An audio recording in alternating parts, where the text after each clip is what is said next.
साथियों, नमो बुद्धाय, जय भीम। इससे पहले कि आज का अंबेडकर संदेश हम शुरू करें रानाडे, गांधी और जिन्ना पर, उसकी प्रस्तावना उतनी ही महत्वपूर्ण है जितनी कि भारतीय संविधान की प्रस्तावना महत्वपूर्ण है। रानाडे, गांधी, जिन्ना के बारे में बाबा साहब का एक क्रांतिकारी भाषण होता है।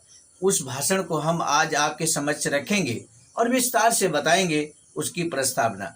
लेकिन उससे पहले हम आपको बता दें, बाबा साहब एक पत्र लिखते हैं प्रोफेसर M.B. चिटनिस को। लिखे गए डॉक्टर अंबेडकर के हस्तलिखित अंग्रेजी पत्र की प्रतिकृति हम आपको दिखाना चाहते हैं। इस उद्देश्य से आपको दिखाना चाह रहे हैं ताकि आप उनके सुलेख से अवगत हो सकें। बाबा साहब का सुलेख क्या है, कैसा लिखते थे बाबा साहब इंग्लिश में, वो सुलेख हम आपको दिखाना चाहते हैं। ये आपको हम दिखा देते हैं। अब आज के इस अंबेडकर संदेश जो रानाडे, गांधी और जिन्ना पर आधारित स्पीच बाबा साहब का है, हम आपके समक्ष रख दें। लेकिन उससे पहले हम आपको बता दें, आज का अंबेडकर संदेश बाबा साहब डॉक्टर अंबेडकर संपूर्ण वाङ्मय खंड 1 से पेज नंबर यहाँ पर 237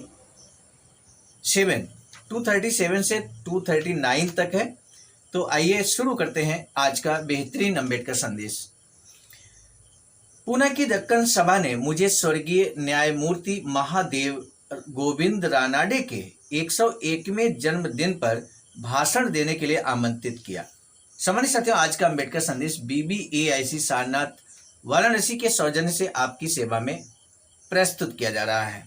और ये जो प्रस्तावना है इस स्पीच की, जो बाबा साहब यहाँ प्रकाशित कराते हैं, महादेव गोविंद रानाडे यानी कि MG रानाडे का नाम आपने सुना होगा।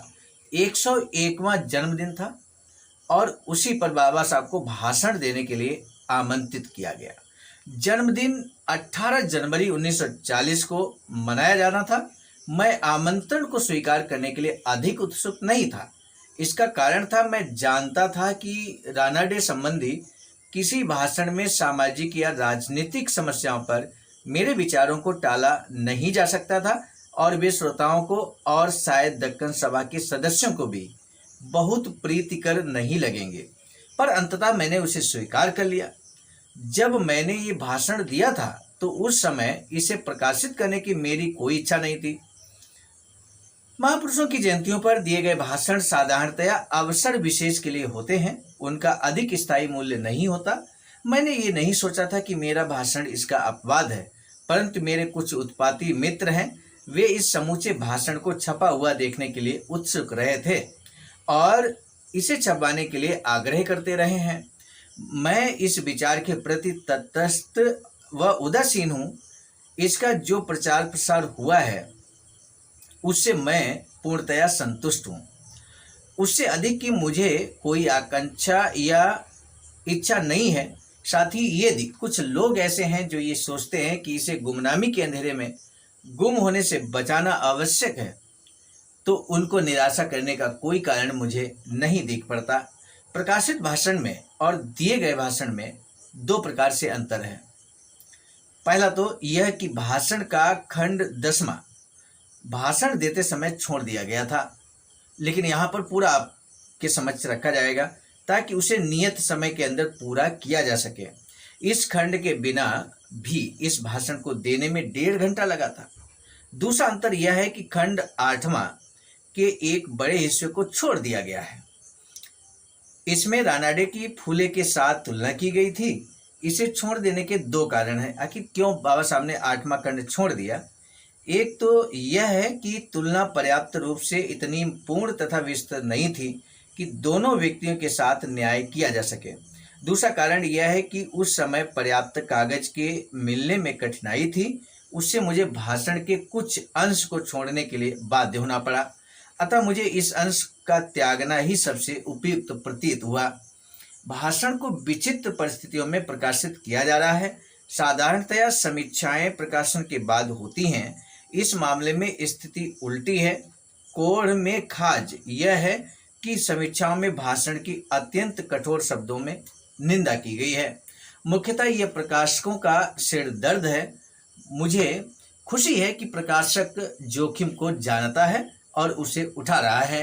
इसके बारे में अधिक कहने की आवश्यकता नहीं है, केवल ये कहना है कि यह भाषण मेरे मित्रों के इस विचार की पुष्टि करता है कि इसमें ऐसी सामग्री है जिसका क्षणिक से अधिक मूल्य है।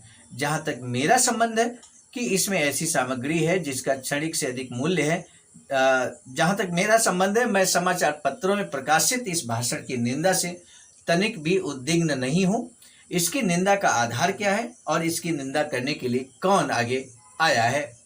मेरी निंदा इसलिए की जाती है कि मैंने श्री गांधी और श्री जिन्ना की उस गड़बड़ी के लिए आलोचना की है जो उन्होंने भारतीय राजनीति में फैलाई है। अतः मुझ पर यह आरोप लगाया जाता है कि ऐसा करके मैंने उनके प्रति घृणा और अनादर की भावना व्यक्त की है। बादशाह कहते हैं कि इस आरोप के उत्तर में मुझे यह कहना है कि मैं एक आलोचक रहा हूं और मैं आलोचक ही रहना चाहता हूं। हो सकता है कि मैं गलती कर रहा हूं, परंतु मैंने हमेशा ये महसूस किया है कि गलती करना बेहतर है बजाय इसके कि दूसरों से मार्गदर्शन प्राप्त किया जाए या चुपचाप बैठा जाए तथा स्थिति को बिगड़ने दिया जाए। जो लोग मुझ पर यह आरोप लगाते हैं कि मैं उनके प्रति घृणा की भावना से प्रेरित हूं, वे दो बातों को भूल जाते हैं।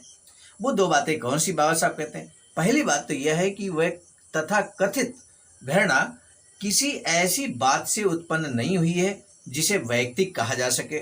यदि मैं उनके विरुद्ध हूं तो उसका कारण यह है कि मैं समझता हूं, मैं समझौता चाहता हूं, मैं कोई न कोई समझौता चाहता हूं। मैं किसी एक आदर्श समझौते की प्रतीक्षा के लिए तैयार नहीं हूं।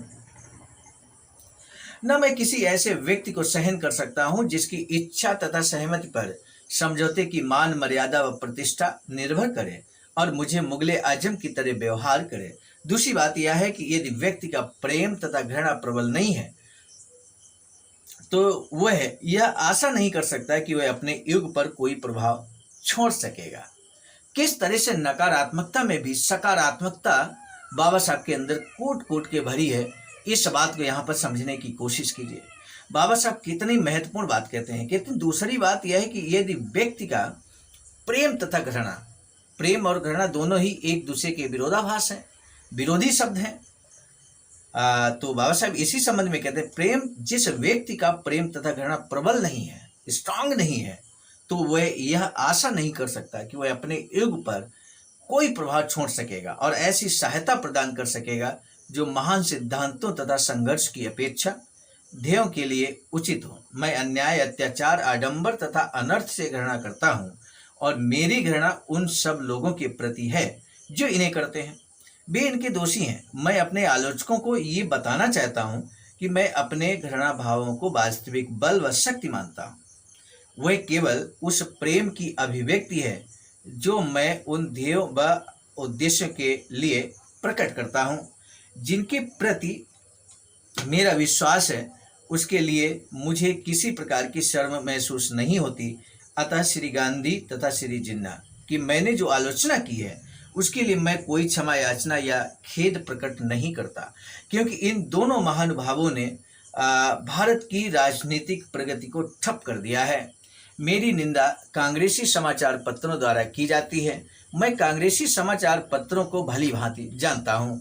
एक बार पुनः इस बात को समझ लीजिए। बाबा साहब बहुत स्पष्ट ढंग से कहते हैं कि मेरी निंदा कांग्रेसी समाचार पत्रों को द्वारा की जाती है। मैं कांग्रेसी समाचार पत्रों को भली भांति जानता हूं। मैं उनकी आलोचना को कोई महत्व नहीं देता। उन्होंने कभी भी मेरे तर्कों का खंडन नहीं किया है। वे तो केवल मेरे हर कार्य की आलोचना, भर्त्सना व निंदा करना जानते हैं। वे तो मेरी हर बात की गलत सूचना देते हैं, उसे गलत तरीके से प्रस्तुत करते हैं और उसका गलत अर्थ लगाते हैं। मेरे किसी भी कार्य से कांग्रेसी पत्र प्रसन्न नहीं होते। यदि मैं कहूं कि मेरे प्रति कांग्रेसी पत्रों का ये द्वेष व बैर भाव अछूतों के प्रति हिंदुओं के घृणा भाव की अभिव्यक्ति ही है तो अनुचित नहीं होगा। बाबा साहब आगे कहते हैं कि अछूतों के प्रति जो इनका घृणा भाव है मेरे प्रति, बाबा साहब कहते हैं मेरे प्रति जो कांग्रेसी पत्रों का घृणा भाव है, बाबा साहब मानते हैं इस बात को कि वो सही मायने में अछूतों के प्रति उनका घृणा भाव है। बाबा साहब आगे कहते हैं उनका ये द्वेष मेरे प्रति वैयक्तिक हो गया है। यह इस तथ्य से स्पष्ट हो जाता है कि कांग्रेसी पत्रों को तब भी कष्ट होता है जब मैं उस जिन्ना की आलोचना करता हूं जो विगत अनेक वर्षों से कांग्रेस की आलोचना का विषय तथा लक्ष्य रहा है। कांग्रेसी पत्र इन गालियों की बौछार मुझ पर करते हैं, वे कितनी भी तीखी तथा गंदी क्यों न हो, मुझे अपने कर्तव्य का पालन करना है। मैं मूर्ति पूजक नहीं हूँ। बहुत स्पष्ट बाबा साहब कहते हैं, मैं मूर्ति पूजक नहीं हूँ, मैं तो मूर्ति भंजक हूँ। मेरा आग्रह है कि मैं यदि श्री गांधी तथा श्री जिन्ना से घृणा करता हूँ तो मैं उन्हें केवल पसंद नहीं करता, मैं उनसे घृणा नहीं करता। उसका कारण यह है कि मैं भारत से अधिक प्रेम करता हूँ। मैं भारत से अधिक प्रेम करता हूँ, ये बात बाबा साहब कहते हैं। यह एक राष्ट्रवादी की सच्ची निष्ठा है। मुझे आशा है कि मेरे देशवासी किसी न किसी दिन यह सीख लेंगे कि देश व्यक्ति से कहीं महान होता है। देश व्यक्ति से कहीं महान होता है, देश व्यक्ति से कहीं बड़ा होता है। ये बात बाबा साहब कहते हैं। श्री गांधी या जिन्ना की पूजा और भारत के सेवा में आकाश पाताल का अंतर है और वे परस्पर विरोधी भी हो सकती हैं। ये प्रस्तावना रही रानाडे, गांधी और जिन्ना के बारे में बाबा साहब का क्रांतिकारी भाषण। 1.5 घंटे का जो भाषण है वो हम आपके समक्ष विभिन्न पार्ट्स में, विभिन्न भागों में अम्बेडकर संदेश के तहत लेकर जल्द उपस्थित होंगे। मेरे साथियों, आज के अम्बेडकर संदेश को हम यहीं पर रोकना चाहेंगे। प्रश्न है आज के अम्बेडकर संदेश का, बाबा साहब की निंदा कौन करता है? पहला प्रश्न। दूसरा है, बाबा साहब 4 चीजों से नफरत करते हैं, घृणा करते हैं, वो 4 चीजें कौन सी है आपको बताना है। इन 2 प्रश्नों में से किसी एक प्रश्न का जवाब देना अनिवार्य है। सम्मानित साथियों, अंत तक आपने अम्बेडकर संदेश को वॉच किया, इसके लिए हम तहे दिल से आपका साधुवाद ज्ञापित करते हैं। लगातार कमेंट सेक्शन के माध्यम से आप हमारा मनोबल बढ़ा रहे हैं। हमारा मनोबल बढ़ने से हम लगातार कंटिन्यूटी के साथ पिछले 2.5 साल से लगातार अम्बेडकर संदेश को आप तक पहुंचाने की कोशिश कर रहे हैं। साथियों, आज के अम्बेडकर संदेश को यहीं पर रोकने की दीजिए इजाजत। मिलेंगे नए अम्बेडकर संदेश में। आप सभी को सादर नमो बुद्धाय, जय भीम। सम्मानित साथियों, हम एक महत्वपूर्ण बात बताना उचित समझते हैं। बाबा साहब की अधूरी इच्छा के अनुरूप एक वैचारिक सेंटर निर्माणाधीन है सारनाथ वाराणसी में, जहां पर 14,000 स्क्वायर फीट जमीन परचेज कर ली गई है ring road, green city, Faridpur, Sarnath में। वैचारिक सेंटर के प्रशासनिक ब्लॉक का निर्माण कार्य कंप्लीट हो चुका है। शानदार बेहतरीन प्रशासनिक ब्लॉक का निर्माण पूर्ण हो चुका है। आगे अब मुख्य भवन को बनाने की बारी हम सबकी है और इस हेतु आप दिए गए अकाउंट नंबर पर अपना अमूल्य योगदान कर सकते हैं। आज का अम्बेडकर संदेश हम लेकर उपस्थित हुए थे मिशन नायक बुद्ध मित्र मुसाफिर सर, राष्ट्रीय अध्यक्ष आवाज का, नई दिल्ली की प्रेरणा। प्रस्तुत करता क्रम मैं स्वयं सर्वजित आर्य, राष्ट्रीय मीडिया प्रभारी, IIT सेल आवाज का, नई दिल्ली। मिलेंगे नए डॉक्टर अम्बेडकर संदेश में, तब तक दीजिए इजाजत। आप सभी को सादर नमो बुद्धाय, जय। सम्मानित साथियों, यदि आप हमारे इस चैनल आवाज का ऑफिशियल, जिस पर नियमित सुबह 5 बजे डॉक्टर अम्बेडकर संदेश आपको मिलता है, आप हमारे इस चैनल को सपोर्ट करना चाहते हैं तो हमारा आपसे निवेदन है कि आप हमारे इस चैनल को सब्सक्राइब कर लें, वीडियो को शेयर, लाइक, कमेंट जरूर करें।